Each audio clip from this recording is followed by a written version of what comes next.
All right, set the pool in. It took 5 of us to put this in place.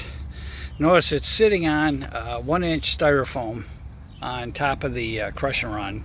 Just make sure there's no stones underneath it. It looks really got it nice and level. The water level looks great in there. So on to the little backfill, then plumbing, and then electric.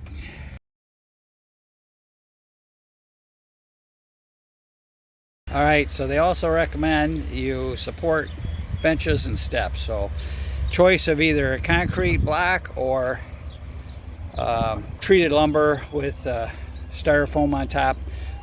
Lumber was a whole lot easier to work with.